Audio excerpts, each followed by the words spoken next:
নমস্কার।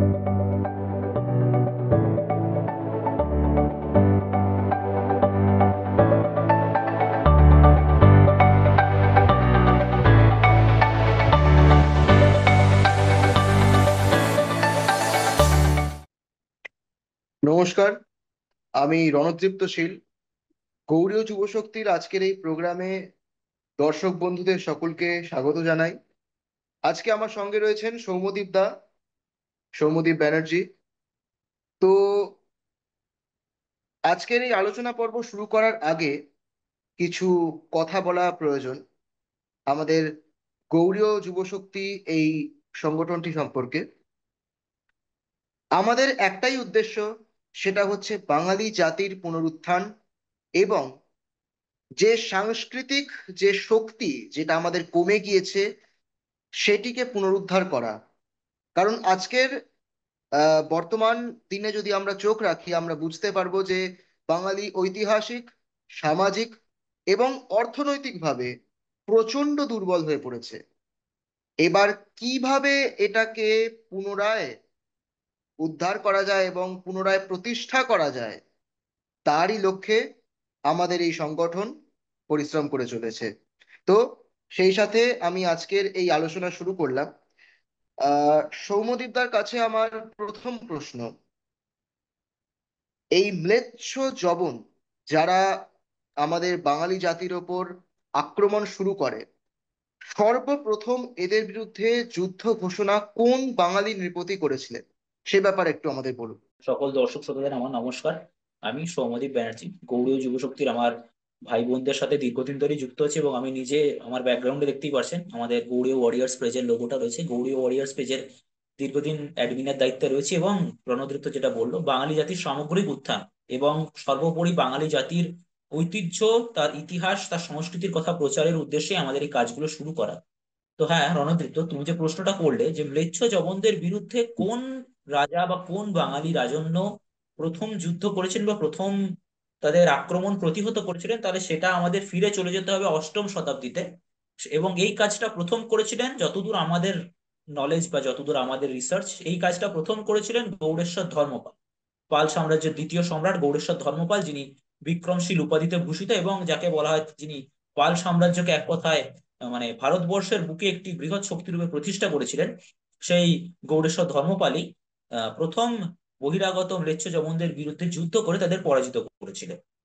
ধর্মপালের এই যে উত্থান এবং ওনার এই যে যুদ্ধ, বিশেষ তো আরবদের ওপর ওনার যে বিজয় লাভ, এইটা নিয়ে কিছু বলো। ধর্মপালের মূলত আরব বিজয় নিয়ে কিছু বলো আমাদের।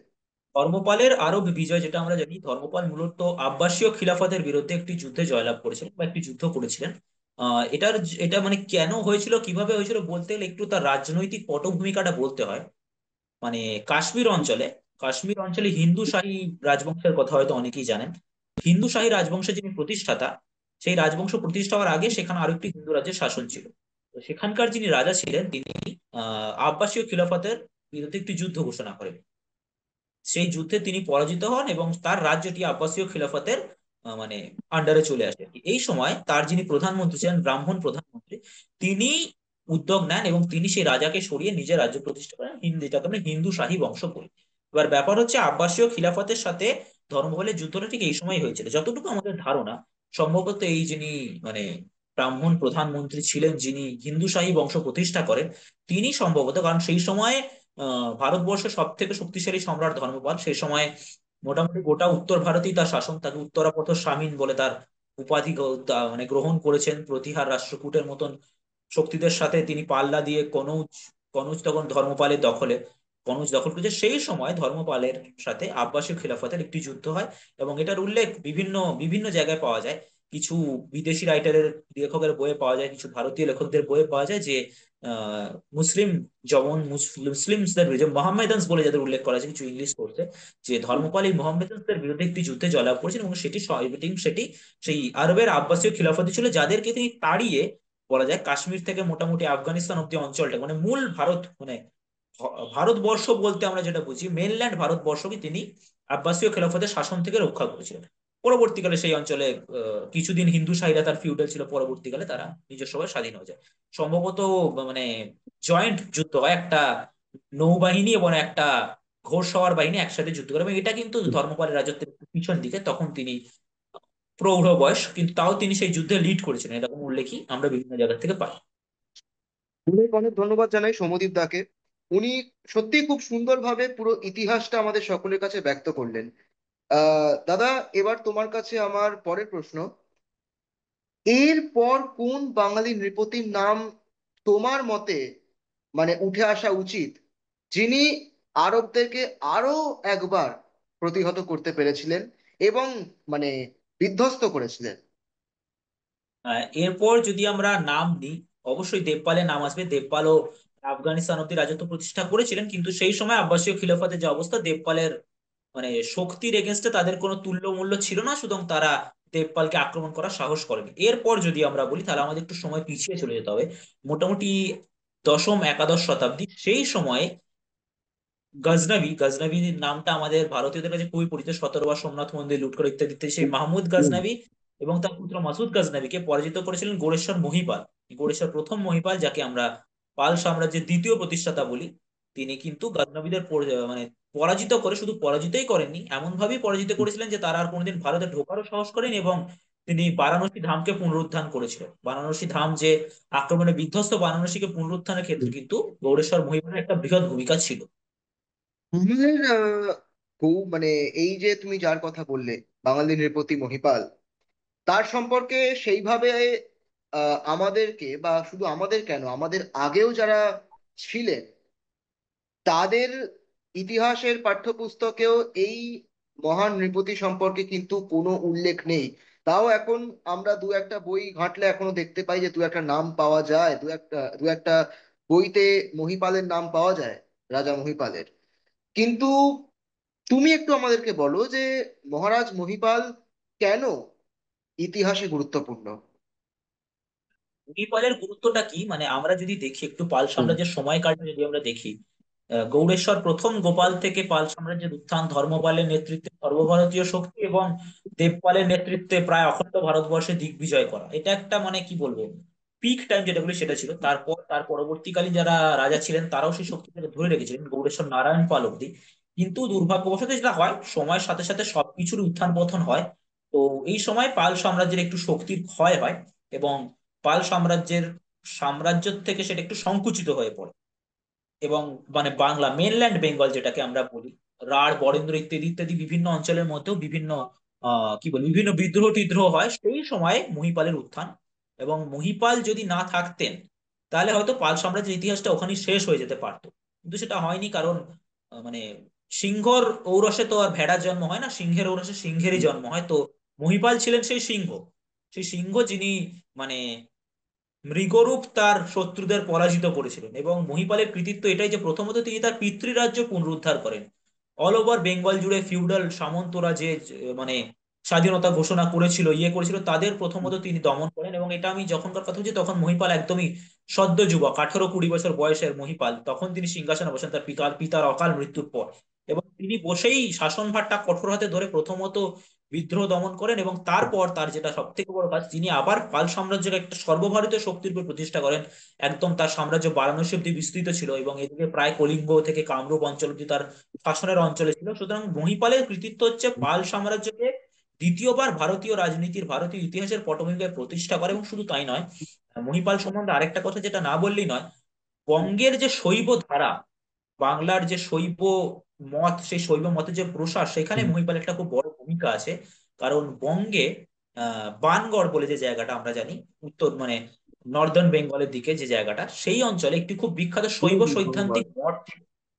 বানগড়ে একটি শৈব তান্ত্রিক শৈব সৈদ্ধান্তিক মঠ ছিল, এবং সেই মঠটা প্রতিষ্ঠা করা এবং বঙ্গে শৈব মত মানে প্রচার করায় কিন্তু মহিপালের একটা বৃহৎ ভূমিকা ছিল। এবং যেটা আমি একটু আগেই বললাম, মহিপাল কিন্তু বহিরাগত আক্রমণ থেকে বারাণসীকে রক্ষা করে, এবং বারাণসীর মানে পুনরুদ্ধার এবং বারাণসীর নবসংস্করণে কিন্তু তিনি একটা বৃহৎ ভূমিকা পালন করেছিলেন। দেখো, গৌড়ীয় যুব শক্তির আমরা গৌড়ীয় যুব শক্তি যারা মেম্বার, আমাদের একটা দাবি বা আমাদের একটা বলতে পারো তত্ত্ব হচ্ছে যে মহারাজ মহিপাল গজনবীদের হারিয়েছিল। এইবার অবশ্যম্ভাবী রূপে আহ দর্শক বন্ধুদের তরফ থেকে এই প্রশ্ন আসে আমাদের কাছে যে মহিপাল যদি গজনবীদের হারিয়ে থাকেন, তাহলে ইতিহাসের এই যে বইতে আমরা দেখি বা বলা ভালো ইতিহাসবিদরা যেভাবে লিখেছে, তাতে দেখা যায় যে গজনবীরা মানে প্রবল আহ দোর্দণ্ড প্রতাপ রূপে এখানে এসেছে, লুটপাট করেছে, লুটতরাজ চালিয়েছে, তারপর আবার ফিরে গেছে, ফিরে গিয়ে তাদের একদম সাম্রাজ্যকে একেবারে পুরো সুন্দরভাবে ডেকোরেট করে সাজিয়ে গুছিয়ে একদম জাঁকিয়ে বসেছে। তো এইখানে এই যে এই কথাটা আমাদের যে মহারাজ মহিপাল গজনবীদের হারিয়েছিল, এইটা কতটা সত্য, এটা তুমি একটু আমাদের দর্শক বন্ধুদের বলো। অবশ্যই ব্যাপারটা হচ্ছে যে আমরা আমাদের পাঠ্যপুস্তক যে ইতিহাসটা পড়ি, সেটা হিস্ট্রির মধ্যে যে কি পরিমাণ ডিস্ট্রি আছে, মানে ডিস্টরশন যে কতটা সেটা, মানে সে ঠিক। বলে না যে ঠক বাজতে গাঁ উজাড়, আমাদের অবস্থাটা হ্যাঁ। স্পেশালি বাংলার ইতিহাসে সেটাই হবে। আমাদের বইয়ে হুম। তো মানে পাল সেনদের সম্বন্ধে এক পাতাও লেখা হয় না, তারপরে ওই বহিরাগত শাসক যারা এসেছিল তাদের একবারে মহান বাণী লেখা। যাই হোক, সেটা আমাদের দুর্ভাগ্য, সেই ইতিহাস পুনরুদ্ধারের কাজই আমরা করছি, চেষ্টা করছি। একদম। মহিপাল দেখো, ব্যাপার হচ্ছে যে গজনবীর আক্রমণটা একটা অনেক লম্বা পিরিয়ড ধরে হয়েছিল। গজনবীর যখন প্রথম দিকের আক্রমণটা হয় তখন মহিপাল, এই যে যে সময়ের কথা আমি বললাম, মহিপাল তখন তার পিতৃরাজ্য পুনরুদ্ধারে রত ছিলেন। এবং স্বাভাবিকভাবেই যদি আমার আমার পায়ের তলার মাটিটা শক্ত না হয়, আমি অন্য কাউকে আক্রমণ করতে যাব না, খুব স্বাভাবিক ব্যাপার। কিন্তু মহিপাল পরবর্তীকালে, মানে প্রথম কয়েকটা আক্রমণ পরে, মহিপাল কিন্তু বারাণসী অব্দি ততদিনে সাম্রাজ্য বিস্তার করে ফেলেছেন। এবং মহিপালের একটা কথা বলে, মহিপালের একটা বৃহৎ গজেন্দ্র হস্তি বাহিনী ছিল। মানে বাংলার এই অঞ্চল, যেটা মানে গৌড় বঙ্গ বা গৌড়ীয় সাম্রাজ্যের হুম। দুটো বাহিনীর শক্তির কথা, মানে সব বাহিনী হুম। অবশ্যই ভীষণ শক্তিশালী ছিল, তার মধ্যে দুটো বাহিনী যাদের কথা খুব মানে ইতিহাসেও প্রচলিত, একটা হচ্ছে নৌবাহিনী, একটা হচ্ছে হস্তি বাহিনী। এবং দুটোই মানে বারাণসীর গঙ্গায়, মানে মহিপালের যে মানে নৌবাহিনীটা ছিল, সেটা নৌকাগুলো এতই বৃহৎ আকৃতি, মানে যুদ্ধপোত রণপোত গুলো এতই বৃহৎ আকৃতি ছিল যে দূর থেকে দেখে যেগুলোকে স্তম্ভ মনে হতো। এটা আমি মানে শরদিন্দু বন্দ্যোপাধ্যায়ের গল্পের লাইন কোট করছি। সে রণপোত গুলো দেখেই মানে হ্যাঁ। শত্রুরা সেখানে ঢুকতে ভয় পেত। তো গজনবী যখন দ্বিতীয়, মানে গজনবীর আক্রমণ হবার পর যখন বারাণসীতে বেশ কিছু লুটপাট চলে, সেটাকে মহিপাল যেমন আটকান, সেরকম কিন্তু তিনি প্রথম বলছি, আমি মাহমুদ গজনবী বলছি, মাসুদ গজনবীর সাথে ডাইরেক্ট যুদ্ধের কথাটা আমি একটু পরে আসছি। তখন কিন্তু মহিপাল বারাণসীকে পুরো নতুন করে ঢেলে সাজান। ততদিনে বারাণসী তার সাম্রাজ্যের অধীনে, এবং তিনি অলরেডি হুম। মাহমুদ গজনবীর আক্রমণ প্রতিহত করে ফেলেছেন। এরপর তিনি বারাণসীকে নতুন করে হুম। ঢেলে সাজানোর যে প্রক্রিয়াটা সেটা করেন। এটা মহিপালের সারনাথ শিলালিপিতে উল্লেখ আছে। বারাণসী গিরৌ ঈশান চিত্র ঘন্টা আদি বলে হুম। উল্লেখ আছে। ঈশান চিত্র ঘন্টা মানে ঈশান মানে মহাদেব, এবং চিত্র ঘন্টা হচ্ছে মা দুর্গা। তো শিব হুম। শক্তির সমরূপ, সেই সমান রূপের 100টি মন্দির তিনি গোটা বারাণসী জুড়ে প্রতিষ্ঠা করেছিলেন। মোট 100টি মন্দির প্রতিষ্ঠা করেন, এবং প্রচুর স্তম্ভ প্রতিষ্ঠা করে, মন্দির রেনোভেট করে ইত্যাদি করে। ইভেন এটাও আমাদের কাছে মানে মানে এরকম কোনো, আমরা অযোধ্যার যে রাম মন্দির, যেটা যখন যখন খুলে যখন সব পুরনো প্রাচীন স্তম্ভগুলো বের করা হচ্ছে, সেখানেও কিন্তু বেশ কিছু গৌড়ীয় রীতির স্তম্ভ, কিছু গৌড়ীয় লিপি পাওয়া গেছিল। সেগুলো পাঠোদ্ধার করা দুর্ভাগ্যবশত সম্ভব হয়ে ওঠেনি। তবে সুতরাং এটা বলা যায় যে অযোধ্যা, মানে বারাণসী অযোধ্যা, এই পুরো অঞ্চলটাই কিন্তু মানে মহিপাল এই অঞ্চলটাকে পুরো নতুন করে ঢেলে সাজিয়েছিলেন। সুতরাং মানে আজকে বারাণসীর যে অবস্থা, সেটা যদি মহিপাল সেই সময়, মহিপাল সেই সময় বললাম যে উত্তর ভারতের অন্যতম বৃহৎ শক্তি, তিনি যদি ওই কাজটা না করতেন, তাহলে হয়তো বারাণসী পুনরুদ্ধার করা খুব কঠিন হতো। এরপর যদি আমরা একটু টাইমে পিছন ফিরে চলেছি, কয়েকটা বছর মাঝখানে কেটে যায়, ততদিনে মহিপাল একদম মানে পুরোপুরি তার একদম সর্বোচ্চ ক্ষমতায় আসেন। সেই সময় মাহমুদ গজনবীর ছেলে মাসুদ গজনবী এবং তার একজন ফিউডাল আহমেদ নিয়ালতেগিন, এরা দুজন বারাণসীর ওপর একটি রেড করে, একটি ঝটিকা আক্রমণ করে। এবং ঝটিকা আক্রমণের খবর খুব তাড়াতাড়ি গৌড়ে পৌঁছে যায়। এবং গৌড় থেকে অত্যন্ত দ্রুতগতির জাহাজ নিয়ে, অত্যন্ত দ্রুত গতিতে, মাত্র মানে 1 বা 1.5 দিনের মধ্যে গৌড় থেকে বা গৌড়ীয় সাম্রাজ্য থেকে সেনা গিয়ে উপস্থিত হয় হুম। বারাণসীতে। মানে আক্রমণ শুরু হয় একদিন, তার পরবর্তী দিনের সেকেন্ড হাফের মধ্যেই গৌড়ীয় বাহিনীকে উপস্থিত হয়। এবং সেই সময় মানে এই যে আহমেদ নিয়ালতেগিন, মাসুদ গাজনবী যারা ছিল, তারা একদমই কোনো প্রতিরোধের জন্য তৈরি ছিল না। হঠাৎ করে মানে মহিপাল স্বয়ং আসে। মানে হুম। ভাবতে হবে এই বিষয়টা, যে মহিপাল কিন্তু তখন প্রৌঢ়ত্বের শেষ দিকে, 55-60 বছর তার বয়স, কিন্তু তার ক্ষমতা বা তার যুদ্ধ, তার সাথে আসেন তার বড় ছেলে, যার নাম ছিল গোপাল। আর এই গোপালের বিষয়ে বেশি কিছু তথ্য জানা যায় না, কারণ যেটা যাই হোক বলছি, তো গোপাল এবং মহিপাল দুজন মিলে আসে, এবং তারা কিন্তু আহমেদ নিয়ালতিকিন মাসুদ গজনবীকে আটকে দেন এবং গোপাল যিনি ছিলেন, যুবরাজ ছিলেন যিনি সম্ভবত সেই সময়, গোপাল একটি গদা দিয়ে মাসুদ গজনবীর মুখটা মেরে ভেঙে দেন, দাঁতগুলো মেরে ভেঙে দেন, দাঁতগুলো মেরে ভেঙে দেন এবং তাদের সেখান থেকে তাড়িয়ে দেন। এবং এই প্রচন্ড যুদ্ধে কিন্তু মানে গোপাল যিনি ছিলেন যুবরাজ গোপাল কিন্তু বীরগতি প্রাপ্ত হন। কিন্তু তারা সফল হন মাসুদ গজনবী এবং আহমেদ নিয়ালতিকিনকে মানে বারাণসী থেকে তাড়িয়ে দিতে। এবং এটার উল্লেখ কিন্তু মানে আহ, মানে মোহাম্মদান সোর্সে আমরা পাই। এর উল্লেখ আমাদের দেশীয় সোর্সে বেশি নেই, মোহাম্মদান সোর্সে আমরা এর উল্লেখটা পাই। মানে আমার যেটা ধারণা যে এরকম ঝটিকা আক্রমণ তখন অনেকটাই হতো, সুতরাং এটা এমন কোনো বড় আক্রমণও ছিল না যেটা কথা তারা হাইলাইট করবে। কিন্তু মাসুদ গাজনবীর মুখটা মেরে ভেঙে দিয়ে তাকে সেখান থেকে মেরে তাড়িয়ে দেওয়াটা এবং আবারও বারাণসী পুনরুদ্ধার করাটা কিন্তু মহিপালের একটা বৃহৎ কৃতিত্ব। কারণ যদি মহিপাল না আসতেন, সুতরাং সোমনাথ মন্দিরের সাথে যেটা হয়েছিল সেটা কাশী বিশ্বনাথের সাথে হতেই পারতো, কিন্তু মহিপাল গোপাল এরা গিয়ে তাকে আটকে দেয়। প্রমোদিতা, একটা কথা শুধু তোমাকে জিজ্ঞেস করতে চাই। এই যে তুমি ঘটনাটা বলছো যে এই সমস্ত কিছু একমাত্র এই মোহামেডান যে সোর্স গুলো রয়েছে বা মামুদ গজনবীর সময়কার যে সোর্স গুলো সেখান থেকে পাওয়া যায়, এমনি এছাড়া যে সমস্ত ইতিহাসবিদরা বাংলার ইতিহাস নিয়ে কাজ করেছে, যেমন রমেশচন্দ্র মজুমদার বা দীনেশচন্দ্র সেন, এনাদের বইতে কি এগুলো সম্পর্কে পাওয়া যায়, বা এই রাজাদের সম্পর্কে কোনো ডিটেল পাওয়া যায়, কিছু আছে ডিটেলস? আছে এটা বঙ্গের জাতীয় ইতিহাস কায়স্থকাণ্ড বইটায় পাওয়া যায়, যেটা আহ সিদ্ধান্ত বারিধি নগেন্দ্রনাথ বসু মহাশয়ের লেখা। নগেন্দ্রনাথ বসু মহাশয়ের লেখা এই ঘটনাটা উল্লেখ আমরা পাই বাংলা, এবং মানে প্রাইমারি সোর্স ওটাই। পরবর্তীকালে অন্যান্য সোর্স পড়তে গিয়ে আমরা অরিজিনাল যে ইংলিশ লেখাটা সেটা পাই। মানে একজন ইংলিশ লিখেছেন, বইটার নাম হচ্ছে মোহাম্মদান হিস্ট্রি অফ ইন্ডিয়া, আমার লেখকের নামটা ঠিক মনে পড়ছে না। তো আচ্ছা। তার লেখায় এই ঘটনাটার মানে মানে এটাই বেসিক সোর্স আর কি, সেখান থেকেই জানতে পারা যায়। এবং সম্ভবত এই যুদ্ধে কিন্তু যে বীরগতি প্রাপ্ত হন, এবং কিন্তু বীরগতি প্রাপ্ত হওয়ার পরেও মানে এটা আমরা গর্ব করেই বলতে পারি যে বীরগতি প্রাপ্ত হওয়ার পরেও কিন্তু মানে তার সেনা বা তার পিতা বা তার সেনাবাহিনী কিন্তু সফল হয়েছিল মানে মাসুদ গজনবী এবং নিয়ালতিকে বারাণসী থেকে তাড়িয়ে দিতে। এবার আহ, একটা অন্য বিষয় নিয়ে তোমাকে প্রশ্ন করব। এইটা তো গেল মহিপাল এবং গজনবীদের যে যুদ্ধের কথা। 1206 সালে আমরা জানি যে বখতিয়ার খিলজির নেতৃত্বে আহ জবন ঘোড়সাওয়ার বাহিনীরা নদিয়ায় আসে, নদিয়া আক্রমণ করে, এবং মিথ অনুযায়ী প্রায় বিনা যুদ্ধে তারা দখল করে নদিয়া।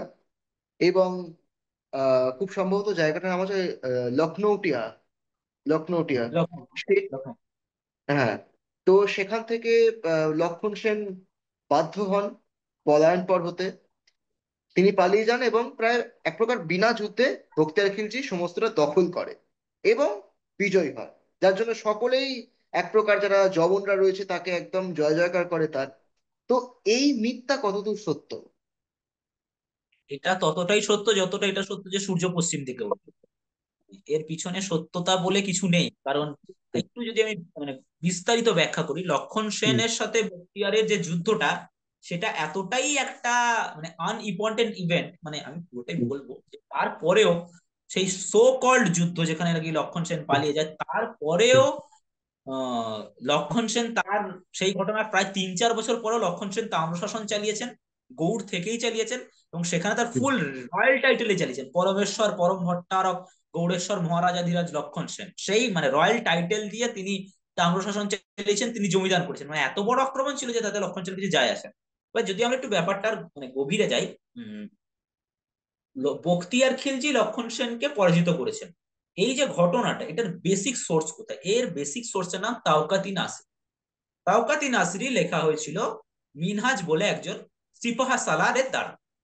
মিনহাজ বঙ্গে এসেছিলেন 1244 সালে, লক্ষণ সেনের সাথে বখতিয়ারের যুদ্ধের 1203-1204, প্রায় 40 বছর পর। এবং তিনি সোর্স হিসেবে মেনশন করেছেন দুজন 80 বছর বয়সী বৃদ্ধ সৈনিক যারা নাকি সেই সময় বখতিয়ারের সাথে যুদ্ধ করতে এসেছিল, তাদের গল্পকে তিনি সোর্স হিসেবে ব্যবহার করে একটা ঘটনা ঘটা 40 বছর পর এসে একটা গল্প লিখলেন। এবং সেটাকে আমাদের ঐতিহাসিকরা, ঐতিহাসিক বলতেও যাদের লজ্জা লাগে, তারা সেই গল্পটিকে সত্যি ভেবে সেটা নিয়ে প্রচার করতে শুরু করে যে লক্ষণ সেন পালিয়ে গেছে, লক্ষণ সেন হেরে গেছে, মুসলমানরা বখতিয়ারের নেতৃত্বে এসে গোটা বাংলা দখল করলো, গোটা বাংলায় মুসলিম শাসন প্রতিষ্ঠা হয়। এটা মানে 100%-এর থেকেও বেশি মিথ্যে, 100%-এর থেকেও বেশি মিথ্যে। কারণ ঘটনাটা কি ঘটেছিল সেটা যদি আমাদের সঠিকভাবে জানতে হয় তাহলে আমাদের কিন্তু আমাদের সেই সময় সোর্স দেখতে হবে। একটা ঐতিহাসিক ঘটনা যখন ঘটেছে সেই সময় সমকালীন সোর্সে আমরা সব থেকে বেস্ট উল্লেখ পাই। এবার 1244-এ যখন এই আমাদের মিনহাজ বঙ্গে এসছেন, তিনি বঙ্গে এসেছেন কিন্তু একটা হিন্দু আপরাইজিং এর বিরুদ্ধে যুদ্ধ করতে। মিনহাজ যখন বঙ্গে এসছেন 1244-এ, তখন রাজনগর বলে একটি জায়গায় বঙ্গের হিন্দু রাজারা একত্রিত হয়ে মানে রাজনগর থেকে ইসলামিক শাসন উৎপাটন করে ফেলেছে। এবং সেই সময় সেই যুদ্ধেও সেই সোর্সেও কিন্তু সেই এই বইটিতে মিনহাজের লেখা তাওকাতি নাসিরিতেই কিন্তু লক্ষণ সেনের দুই ছেলের উল্লেখ আছে, বিশু আর কেশু, মানে বিশ্বরূপ এবং কেশব সেন। লক্ষণ সেনের দুই ছেলে, যারা দুজনেই তখনও মানে ইসলামিক আক্রমণের বিরুদ্ধে যুদ্ধ করছেন। সুতরাং কোনো যুদ্ধ হলো না, সব গোটা বাংলা মুসলিম দখলে গেলো, সেটা মানে মিনহাজের লেখাতেই ভুল বলে প্রমাণিত। এবার যদি আমরা আসি লক্ষণ সেনের ব্যাপারে, লক্ষণ সেনের ব্যাপারে বলার আগে বুঝতে হবে লক্ষণ সেন কে। লক্ষণ সেন এমন একটা মানুষ, যিনি 17 বছর বয়স থেকে যুদ্ধ করেছেন।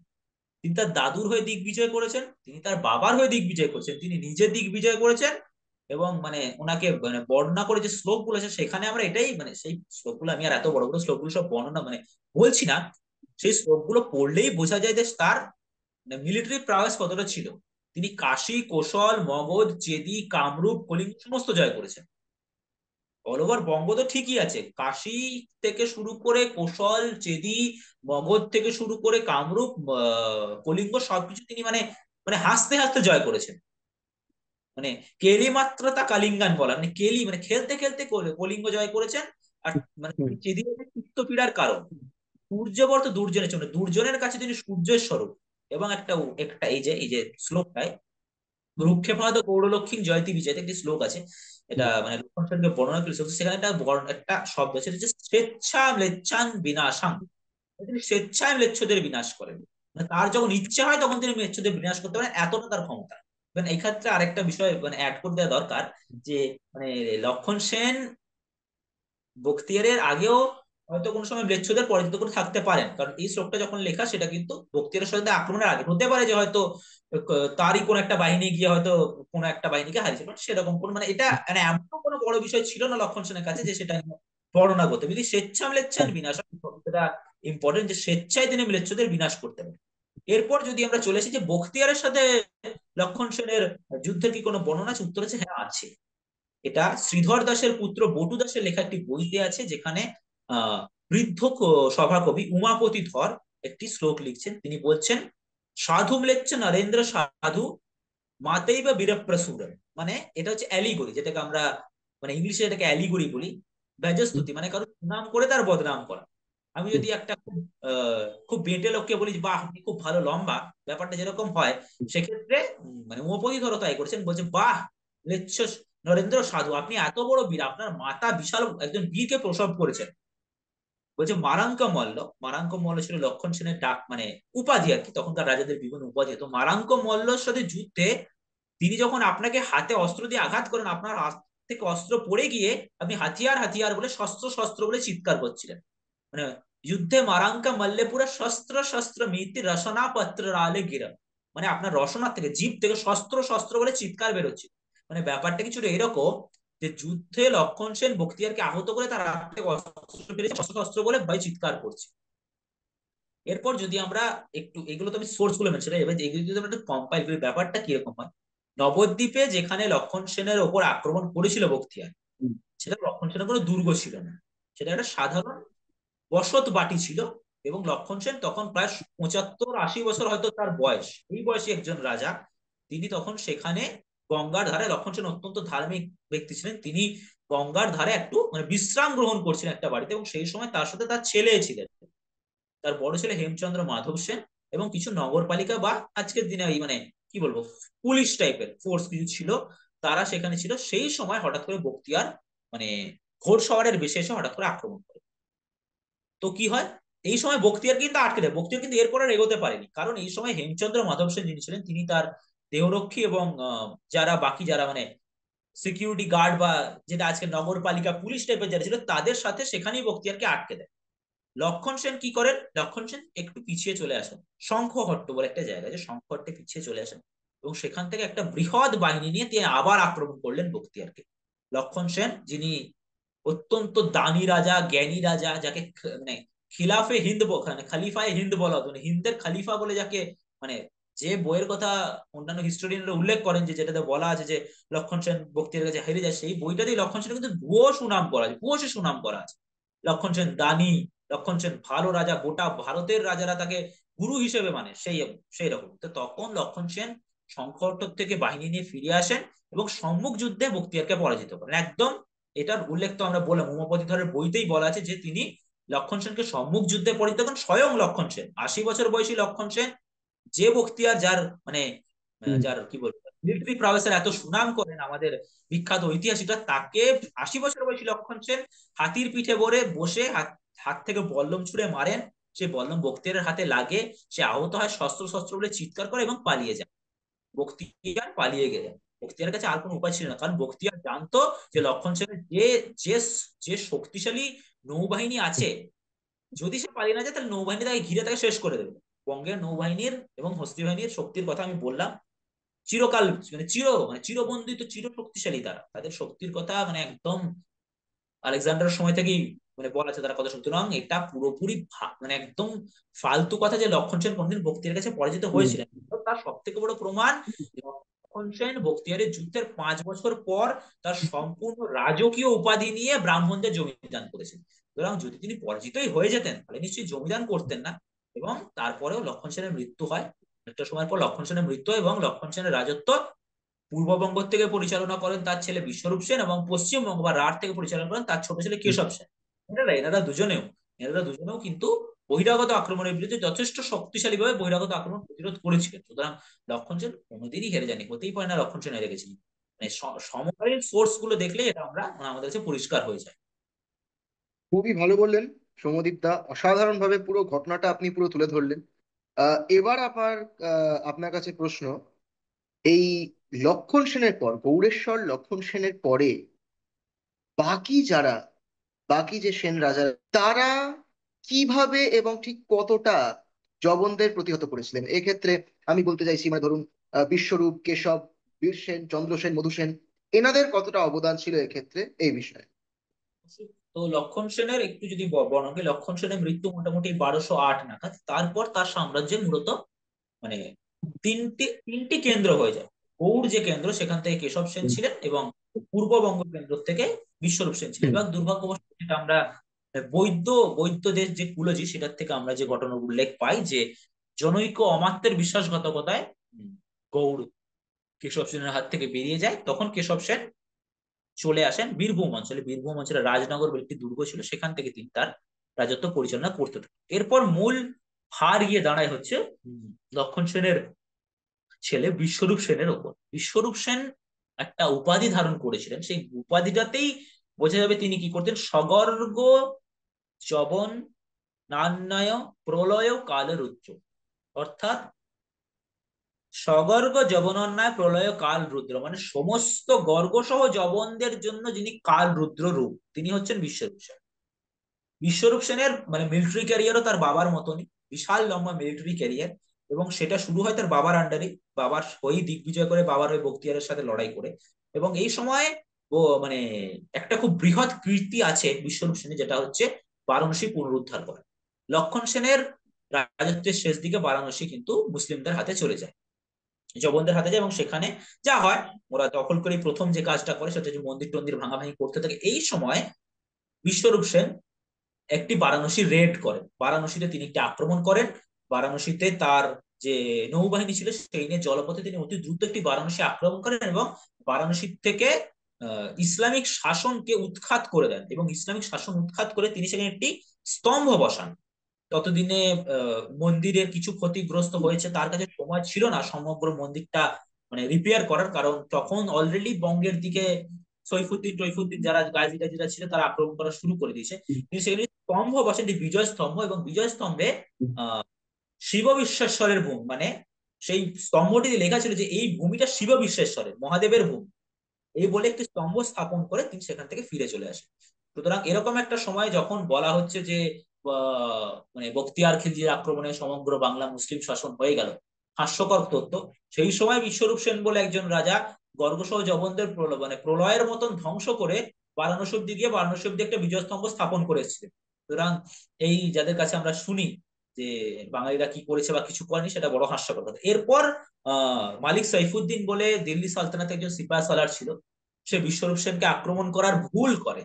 ভুল করাই বলে, কারণ সে ভুল করেছিল, আক্রমণ করতে গিয়ে সে চলে এসেছিল বিক্রম মানে পূর্ববঙ্গ অঞ্চল অব্দি।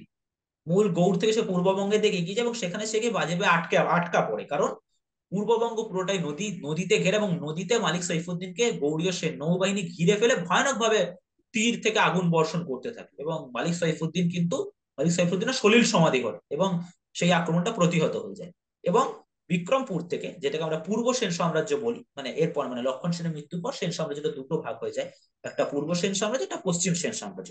পূর্ব সেন সাম্রাজ্য যেটা ছিল, পূর্ব সেন সাম্রাজ্য কিন্তু স্বমহিমায় দীর্ঘদিন মানে প্রায় 50-60 বছরেরও বেশি সময়, মানে তারও বেশি, প্রায় 100 বছরের কাছাকাছি ওটা টিকেছিল। এবং তারপরে যে ধ্বংস হয়েছিল মানে বহিরাগত আক্রমণে, তা না, সেটাকে অন্য হিন্দু রাজারই রিপ্লেস করে। যাই হোক, এটা হচ্ছে, এটা হলো বিশ্বরূপ সেনের কথা। এরপর যদি আমরা একটু পিছিয়ে চলি, কেশব সেনের কথা বলে আবার বিশ্বরূপ সেনের উপর। কেশব সেন, তার সাথে বিশ্বাসঘাতকতা আমি বললাম, গৌড়ের সিংহাসন দখল হয়ে যায় এবং তখন তিনি চলে আসেন রাজনগর। রাজনগর জায়গাটা আজকে বীরভূমে, বীরভূমের এখানে রাজনগর চন্দ্র পাহাড়ি এই অঞ্চলে তিনি তার মানে দ্বিতীয় রাজধানী স্থাপন করে এখান থেকে শাসন চালাতে থাকেন। এই অঞ্চলে এরপর আক্রমণ হয়। এরপর এই অঞ্চলে আক্রমণ করাটাও মানে কি বলবো, মানে তাদের ভুলই ছিল, কারণ এই অঞ্চলটা ছিল পুরোপুরি ডেন্স, মানে লাল মাটি। লাল মাটির খুঁড়ে, অশ্বের খুঁড়ে লাল মাটি উঠতো, আর মানে জবনদের রক্ত ঝরিয়ে মাটিটাকে লাল করা হতো, এরকম অবস্থা ছিল। রাজনগরে আক্রমণ হয়, বারবার আক্রমণ হয়, কিন্তু রাজনগরের আক্রমণগুলো সবগুলোই বিফল হয়, আর সব আক্রমণই কেশব সেনের নেতৃত্বে গৌড়ীয় সেনাবাহিনীর সমস্ত আক্রমণ প্রতিহত করে। এরপর একটা ঘটনা ঘটে, বিশ্বাসঘাতকতা হয় আবার। মুসলিমসরা যারা ছিল দিল্লি সালতানাতের তরফ থেকে, তারা একটা ছলের আশ্রয় নেয়। তারা কিছু গরু গরু জোগাড় করে এবং গরুর শিঙে আগুন লাগে, তারা গরুগুলোকে আগে পাঠিয়ে দেয়। এবার ব্যাপার হচ্ছে, তার পিছনে তারা লুকিয়ে থাকে, একটা পুরো বিশাল গরুর পাল, তার শিঙে আগুন লাগে, তাদেরকে ছেড়ে দেয়। তার ভেতরে ভেতরে মানে দুজনের মাঝে একজন সেনা লুকিয়ে আছে, এরকম করে তারা আক্রমণ করে। এবার কি হয়, হিন্দুরা স্বাভাবিকভাবে গোহত্যা তারা করতে পারে না, ধর্মবিরুদ্ধ। সুতরাং সেই সময় তারা মানে এক কথায় বাধ্য হয়েই তাদের মানে পিছিয়ে আসতে হবে এবং রাজনগরটা ইসলামিক শাসনের আন্ডারে চলে যায়। এটা মোটামুটি আমি বলছি 1224-1225 সময়ের কথা। এরপর কেশব সেন মানে কেশব সেনের মানে ভগ্ন হৃদয় নিয়ে কেশব সেন মৃত্যু হয়। কেশব সেনের পর তার পুত্র বীর সেন এবং বীর সিংহ, দুটো নামই ইম্পর্টেন্ট। দুজনেই মানে বীর সিংহ যিনি ছিলেন, তিনি সেন সাম্রাজ্যের একজন মানে সামন্ত সেনাপতি ছিলেন। বীর সেন, রাজা বীর সেন সিংহাসনে বসেন এবং তিনি ঠিক করেন যে রাজনগর পুনর্দখল করতে হবে। এবং বীর সেন সিদ্ধান্ত নেন, এবং এই সময় বীর সেনের সাহায্যে এগিয়ে আসেন রাঢ়ের যত স্বাধীন রাজারা ছিলেন। মানে মূলত গৌড় থেকে সেন সাম্রাজ্য পতনের পর রাঢ়ের বিভিন্ন যারা সামন্ত ছিল, তারা মানে কি স্বাধীন হয়ে পড়ে, এবং তাদের মধ্যে একটি স্বাধীন রাজ্যের নাম উল্লেখযোগ্য, সেটা হচ্ছে তৈলকম্পা বা শিখর। শিখরভূমির সিংহাসনে তখন মহারাজা ধীরাজ বিশ্বম্ভর শেখর প্রতিষ্ঠিত। বিশ্বম্ভর শেখর, বিশ্বম্ভর শেখরের দাদুর সাথে সেন বংশের একটি দাদু বা প্রপিতামহ, ঠিক জানা জানে কে কল্যাণ শেখর তার কে ছিলেন, মানে তা পিতামহ বা প্রপিতামহের সাথে সেন বংশের এক কন্যার বিবাহ হয়েছিল, তারা সেন বংশের সাথে মানে পারিবারিক ভাবে রিলেটেড ছিল। তখন যখন বীর সেন সিদ্ধান্ত নেন যে এই রাজনগর পুনরুদ্ধার করতে হবে, তখন তার সাথে প্রথম যোগ দেন বিশ্বম্ভর শেখর, তার সাথে যোগ দেন মল্লভূমের মহারাজা ভীম মল্ল, এবং এই সময় রাঢ়ের যে সমস্ত মানে স্বাধীন রাজ্যগুলো ছিল, সেই সমস্ত রাজারা গিয়ে একত্রিত হলেন বীর সেনের সঙ্গে, এবং একটা যৌথ বাহিনী তৈরি হলো। এবং এই যৌথ বাহিনীকে আহ মানে লিড করার দায়িত্ব পেলেন আমির রায়। আমির রায়, যিনি সামন্তভূম বা আজকের বাঁকুড়ার ছাতনা অঞ্চলের রাজা, এবং তিনি মানে শিখরভূম বাহিনীর কমান্ডার ইন চিফ ছিলেন। আমির রায়ের নেতৃত্বে একটা প্রবল, অত্যন্ত শক্তিশালী বাহিনী তৈরি হয়, হিন্দুদের ইউনাইটেড হিন্দু ফ্রন্ট তৈরি হয়, এবং আমির রায়ের নেতৃত্বে সেই বাহিনী রাজনগর জয় করে। রাজনগর জয় করে এবং রাজনগরের যে তাদের মানে মুসলিমদের যে প্রতিরোধ ছিল, সেটাকে আবার ছিন্ন ভিন্ন করে দেওয়া হয়। ছিন্ন ভিন্ন করে রাজনগরে আবার কিন্তু সেই সদাশিব চিহ্নিত সেন বংশের পতাকা জ্বলে ওঠে, এবং রাজনগর থেকে শুরু করে কাটাসিংহা পুরো অঞ্চলটাকে তারা পুনর্দখল করে। এবং একটা কথা মনে রাখা দরকার, রাজনগর পুনরুদ্ধারে কিন্তু গৌড়েশ্বর বিশ্বরূপ সেন এবং তার পুত্র সূর্যনারায়ণ সেন অংশগ্রহণ করেছিলেন। বিশ্বরূপ সেনেরও তখন অত্যন্ত, তিনিও তখন বৃদ্ধ। তার ভাইপো ভাইপো বীর সেন যখন যুদ্ধে যাচ্ছেন, তখন তিনিও কিন্তু তার মানে তার যে বাহিনীর অংশ তিনি পাঠিয়েছিলেন, এবং এই যে যৌথ উদ্যোগ, এখানে কিন্তু বিশ্বরূপ সেনও যোগদান করেছিলেন।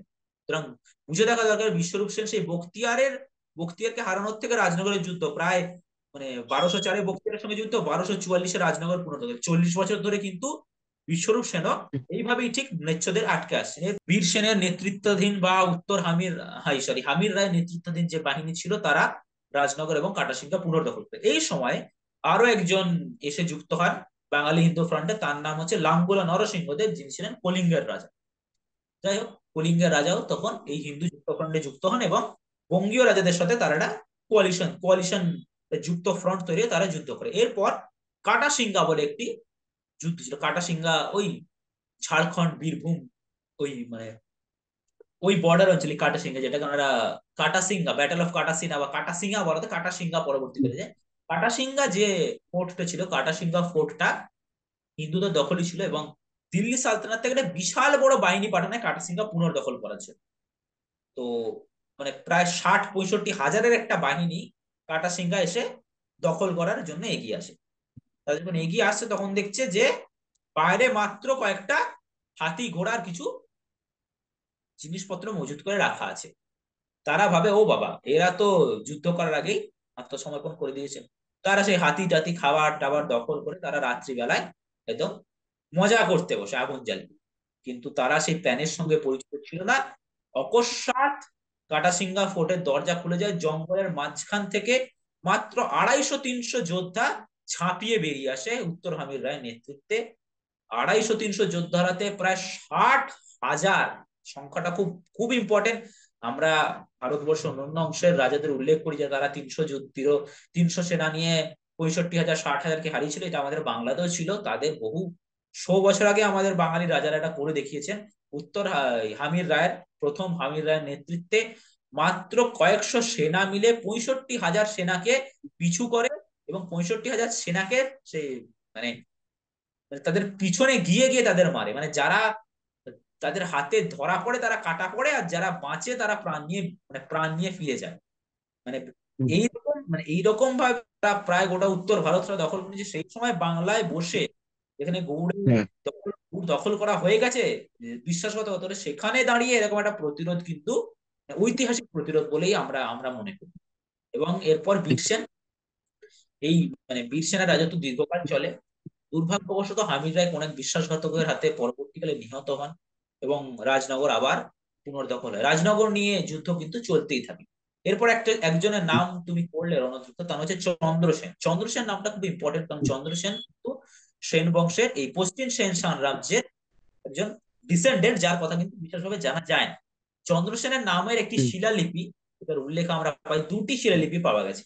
দুটি শিলালিপি ভগ্ন, একটি পাওয়া গেছে মঙ্গলকোট থেকে, একটি পাওয়া গেছে কাটোয়া থেকে। এবং মজার ব্যাপার, চন্দ্রসেনের নামাঙ্কিত শিলালিপিটি কাটোয়ার একটি মসজিদের ভেতর পাওয়া গেছে। মানে সম্ভবত সেখানে কোন একটি চন্দ্রসেন স্থাপিত মন্দির ছিল, সেটিকে ভেঙে মসজিদ করে ফেলা হয়েছে। এবং মানে একটা ছোট্ট শিলালিপি ভগ্নশেপে সেটার নাম ছিল চন্দ্রসেন রণসেন রিপতি নামনা। মানে চন্দ্রসেন চন্দ্রসেনের সাথে রণসেন, মানে তিনি যুদ্ধে মানে এতটাই সুযোদ্ধা যে তাকে তাকে রণসেনের সাথে তার নামের সাথেই যুদ্ধটা একত্রিত হয়ে গেছে। তিনি এত বড় নৃপতি যে তিনি যুদ্ধটাকে ইয়ে করছেন। আরেকটা পাওয়া গেছিল মঙ্গলকোট থেকে। তো চন্দ্রসেনও তার পিতার ন্যায় তিনি সম্ভবত বীর সেনের ছেলে ছিলেন। তিনি একজন গাজীর আক্রমণ প্রতিহত করেছিলেন। গাজী পীর নিয়ে বিস্তারিত আলোচনা পরে করা যাবে।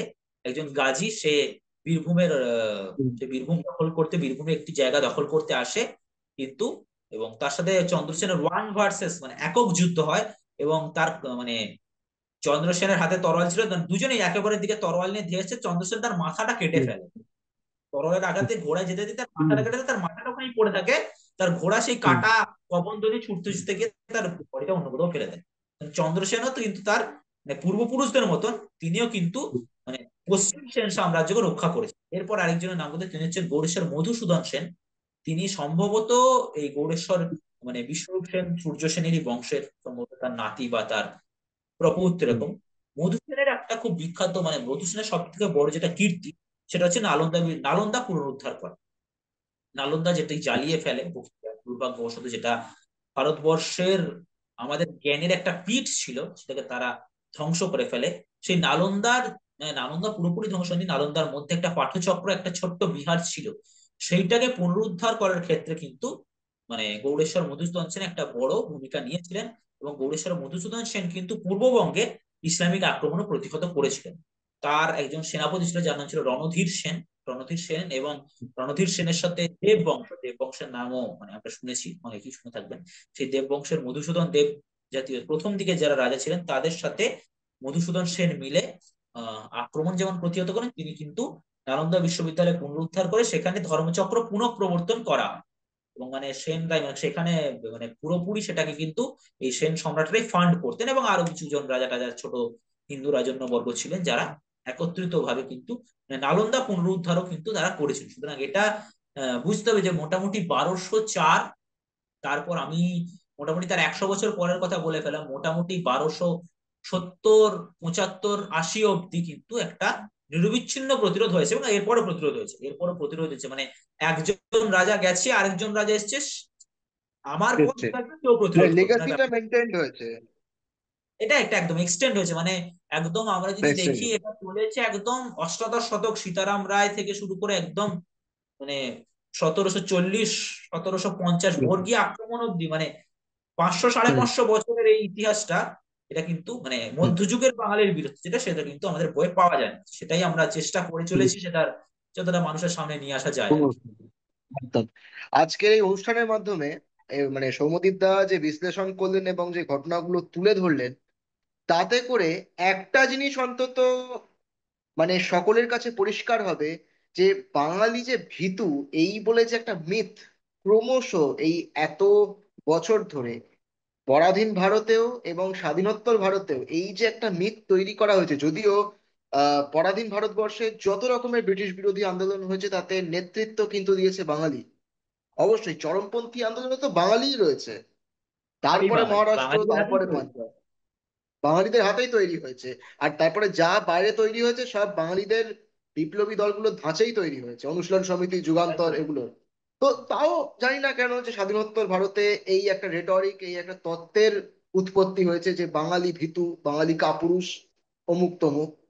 যাই হোক, তো আজকের এই অনুষ্ঠানে আশা করি যে এই মিথটা অনেকটাই সৌম্যদীপ দা নস্যাৎ করতে পেরেছেন, ধ্বংস করতে পেরেছেন। তো আজকের আমাদের এই অনুষ্ঠানে সৌম্যদীপ দা খুব সুন্দরভাবে বিশ্লেষণ করলেন পুরো ঘটনাটা, এবং এই যে এক একজন বাঙালি হিন্দু নৃপতিদের যে অবদান, তারা কিভাবে ম্লেচ্ছ আক্রমণ প্রতিহত করেছিলেন, বহিরাগতদের ধূলিসাৎ করেছিলেন, তাদের গরিমাকে ধূলিসাৎ করেছিলেন, তার পূর্ণ বিবরণ সৌম্যদীপ দা দিলেন। এবং এর মাধ্যমে আশা করা যায় বাঙালি কাপুরুষ, বাঙালি ভীতু, স্বাধীনোত্তর ভারতবর্ষে এই যে একটা রেটরিক তৈরি হয়েছে, এই যে একটা তত্ত্বের উৎপত্তি হয়েছে, যদিও বাঙালি কতটা ভীতু, কতটা কাপুরুষ তার জলজ্যান্ত প্রমাণ আমরা পেয়েছি পরাধীন ভারতবর্ষে, যখন আন্দোলন বলুন, বিপ্লব বলুন, যেটাকে খুব একটি গুরুত্বপূর্ণ সময়কাল আমাদের বাংলা, আমাদের ভারতবর্ষের স্বাধীনতা সংগ্রামের সময়, অর্থাৎ অগ্নিযুগ, তাতে নেতৃত্ব, প্রধান নেতৃত্বই দিয়েছে বাংলা। অনুশীলন সমিতি, যুগান্তর, এগুলো এরকম ধরনের আরো নানা রকমের বিপ্লবী সংগঠন তৈরি হয়েছে বাংলাতেই প্রথমে, তারপর মহারাষ্ট্র, তারপর পাঞ্জাব ইত্যাদি জায়গায় হয়েছে। আর যা হয়েছে সেগুলো সব এই মানে এই বিপ্লবী সংগঠনগুলোর ধাঁচেই হয়েছে। তো যাই হোক, যেটা হয়ে গেছে হয়ে গেছে। বাঙালির হারিয়ে যাওয়া এই সমস্ত ইতিহাসকে পুনরায় তুলে ধরতে এখন আমরা মাঠে নেমেছি গৌড়ীয় যুবশক্তির সদস্যরা, নানা রকম পথসভা, সেই সাথে এই সমস্ত বিস্তৃত ইতিহাসের আহ ইতিহাসকে কেন্দ্র করে নানা রকম পুস্তক রচনা, এসবের মধ্যে দিয়ে বাংলার হারিয়ে যাওয়া সেই ইতিহাসকে তুলে ধরার আমরা আপ্রাণ চেষ্টা করছি। এবং আশা করি আমাদের যে দর্শক বন্ধুরা, যাদের মধ্যে বাঙালি রয়েছেন, আমাদের যে বাঙালি দর্শক বন্ধু যারা রয়েছেন, তারাও এ বিষয়ে আমাদের সহযোগিতা করবেন। তো আগামী দিনে বাঙালি আবারও যে স্বপ্ন অতুল প্রসাদ সেন দেখেছিলেন, যে বাংলা জগৎ মাঝে শ্রেষ্ঠ আসন পাবে, এই আশায় আমরা আজকের এই পডকাস্ট এখানেই শেষ করছি। কিন্তু শুধু এই পডকাস্ট শেষ করছি, কিন্তু আমাদের পরিশ্রম, আমাদের কাজ এখনো অনেক বাকি, চলতে থাকবে যতদিন না বাঙালি তার হারানো গৌরব, তার হারানো মর্যাদা ফিরে না পাবে। শেষ করছি আজকের এই অনুষ্ঠান। জয় বঙ্গ, জয় শশাঙ্ক।